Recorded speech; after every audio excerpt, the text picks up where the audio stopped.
दोस्तों, हम हर हफ्ते बड़ी मेहनत से आपके लिए एक दिल दहला देने वाली एनिमेटेड हॉरर स्टोरी बनाते हैं। तो अगर आप हमारी यानी खूनी मंडे चैनल की कहानियां एंजॉय कर रहे हैं तो हमारे चैनल को सब्सक्राइब कीजिए और हमारी लेटेस्ट वीडियोस की नोटिफिकेशन के लिए बेल आइकन दबाना मत भूलना।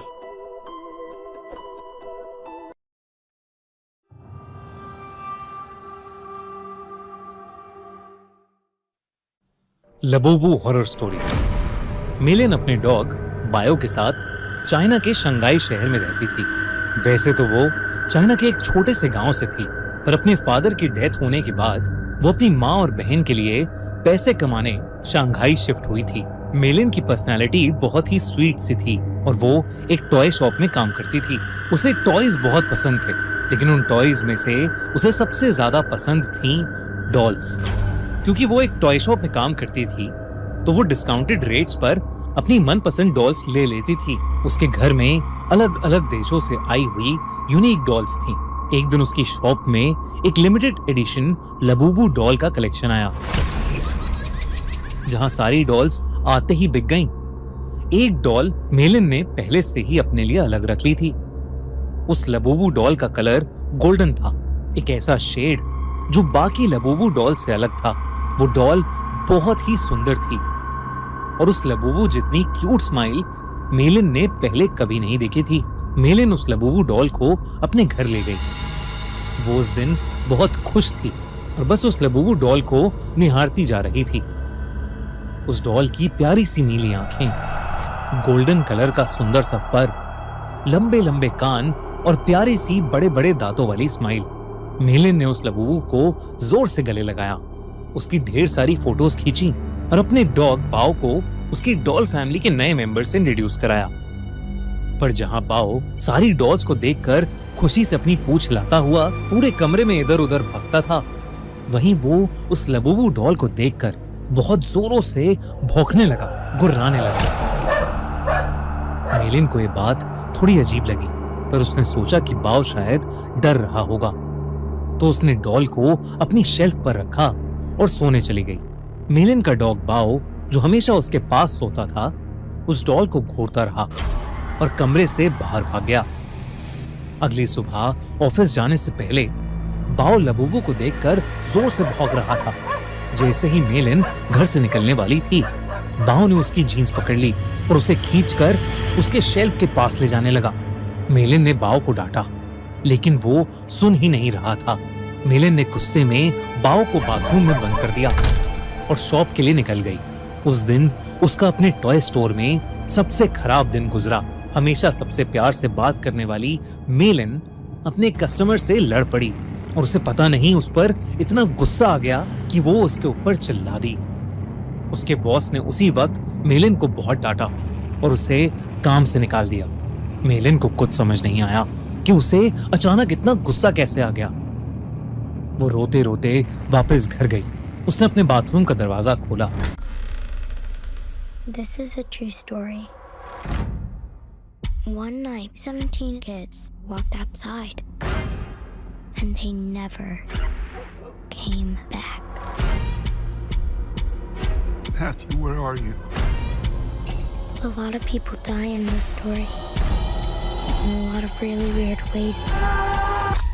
This is where the story really starts. और तभी बाओ जोर से भौंकने लगा, लेकिन रोती हुई मेलिन का चेहरा देखकर वो शांत हो गया और उसकी भी आंखों में आंसू आ गए। मेलिन उस रात जल्दी सो गई थी। सोते हुए उसे किसी की हंसी सुनाई दी, एक अजीब सी हंसी जो उसने कभी नहीं सुनी थी। तभी उसने देखा कि उसके कमरे के कोने में कोई खड़ा हुआ उसे घूर रहा है। अंधेरे की वजह से वो उसे ठीक से देख नहीं पा रही थी।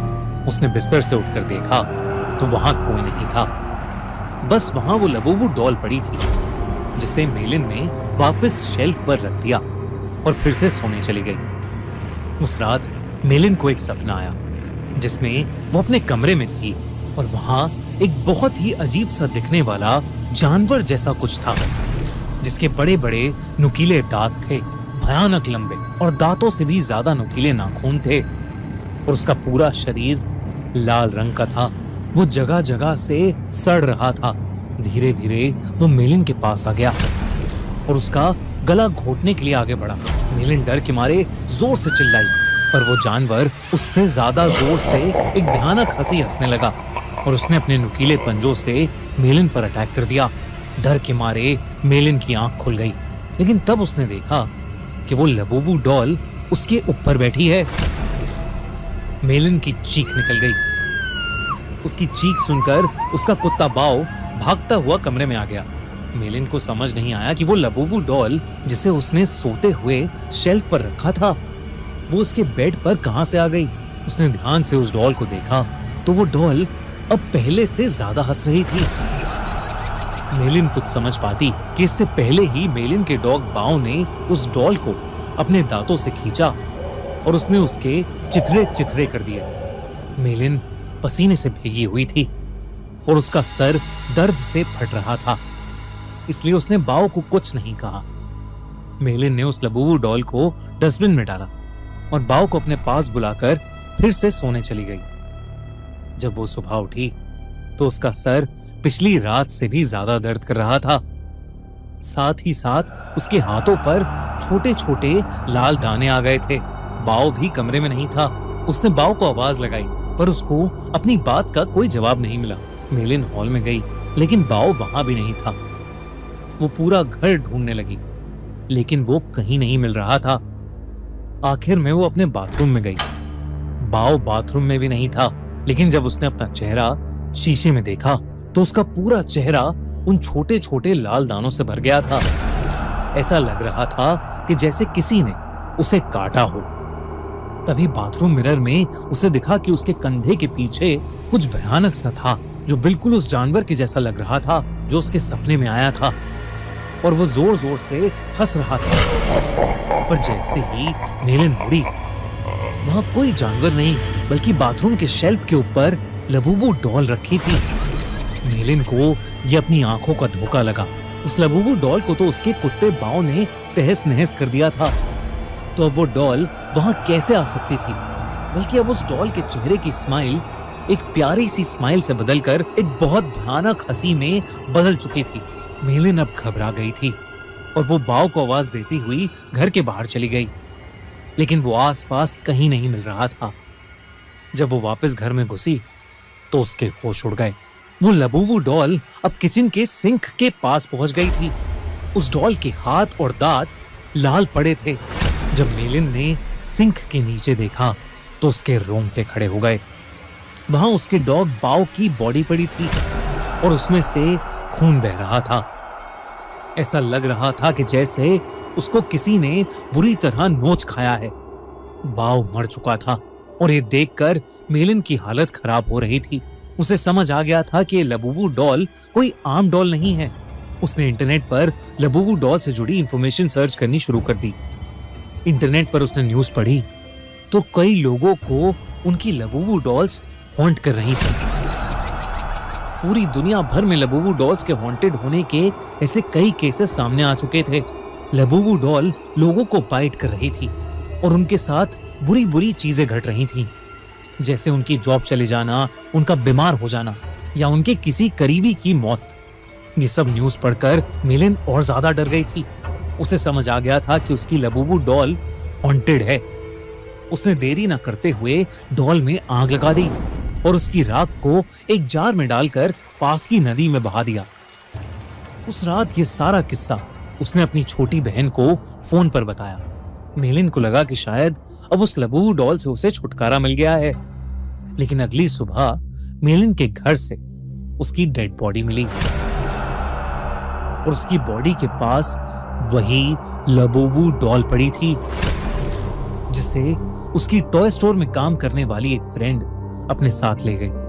आजकल कुछ लोग इंटरनेट पर यह भी कह रहे हैं कि लबूबू डॉल एक बहुत ही खतरनाक और एक इविल डीमन पज़ुज़ू का दूसरा रूप है।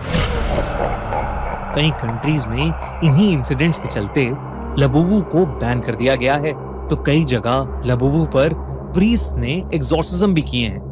दोस्तों, आपको क्या लगता है, क्या लबूबू डॉल सच में कर्स्ड है? क्या उसमें सच में एक डीमन है या ये सब बस एक अफवाह है? हमें कमेंट्स में जरूर बताइए। दोस्तों पिछले साल हमने इंडिया का सबसे बड़ा हॉरर फेस्टिवल किया, हॉरर कॉन, और आपने हमें उसके लिए खूब सारा प्यार दिया, आप सपोर्ट किया, आप वहां आए, अपने फेवरेट हॉरर क्रिएटर्स से मिले, खूब सारी मस्ती करी, खूब सारे हॉरर गेम्स खेले, खूब सारे हॉरर विलन से मिले, हैलोवीन हम लोगों ने सबने साथ में मनाया। इस साल हम फिर से आपके लिए लेकर आए हैं हॉरर कॉन, जो कि होने वाला है पिछले साल से और भी बहुत ज्यादा बड़ा, क्योंकि इस साल हम पूरे 2 दिन तक हॉरर को सेलिब्रेट करेंगे। आपके फेवरेट हॉरर स्टोरी टेलर्स आएंगे, हम एक हॉरर की पार्टी करेंगे जहां हम नाचेंगे, गाएंगे, मस्ती करेंगे और खूब सारे मजे करेंगे। तो आओ हॉरर कॉन में 25 अक्टूबर और 26 अक्टूबर को हो रहा है NSIC ओखला दिल्ली में। और दोस्तों हॉरर कॉन के अपडेट्स के लिए हॉरर कॉन इंडिया का इंस्टाग्राम हैंडल अभी फॉलो कर लो, link in the pin comment. और अगर आपको हमारी कहानी पसंद आई तो सब्सक्राइब करिए खूनी मंडे को।